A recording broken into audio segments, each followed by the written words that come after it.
आणि म्हणूनच मी अहिल्यानगरच्या सर्व कार्यकर्ते, पदाधिकारी, आमदार, मंत्री सर्वांचं अतिशय मनापासून अभिनंदन करतो की आपण हे कार्यालय या ठिकाणी बांधायला घेतलं।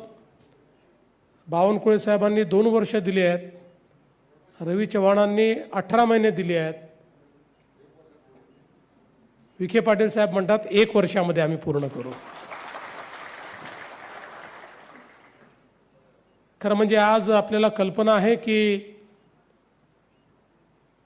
पुण्यश्लोक अहिल्यादेवी होळकर यांच्या त्रिशताब्दीच्या निमित्ताने रामभाऊ शिंदेंनी आम्हाला कल्पना दिली की आपण त्यांच्या जन्मगावी चौंडीला महाराष्ट्राच्या मंत्रिमंडळाची बैठक घेतली पाहिजे आणि त्या संकल्पनेला अनुसरून आज आपण चौंडीला तशा प्रकारची बैठक घेतली। या बैठकीमध्ये अनेक महत्त्वाचे निर्णय आपण घेतले। आपल्याला कल्पना आहे की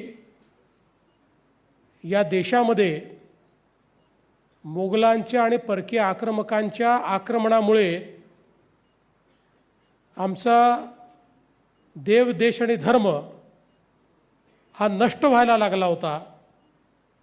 आमची जी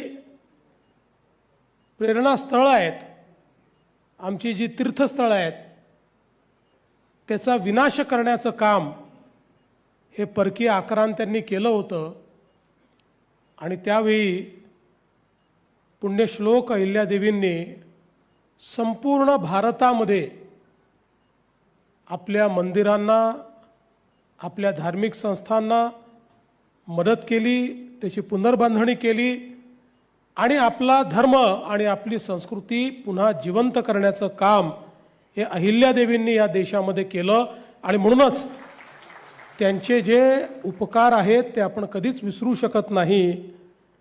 आज आपण काशी विश्वनाथाचं मंदिर पाहतोय, पूर्णपणे औरंगजेबाने तोडून टाकलेलं मंदिर अहिल्यादेवींनी तयार केलं। त्या काळामध्ये अनेक मंदिरं अशी आहेत, त्या मंदिरांचा जो विनाश झाला होता, ती मंदिरं असतील, अनेक ठिकाणी घाट असतील, देशभरामध्ये विहिरी असतील, तलाव असतील, सरोवर असतील, बावड्या असतील, इतक्या मोठ्या प्रमाणात पुण्यश्लोक अहिल्यादेवींनी काम केलं।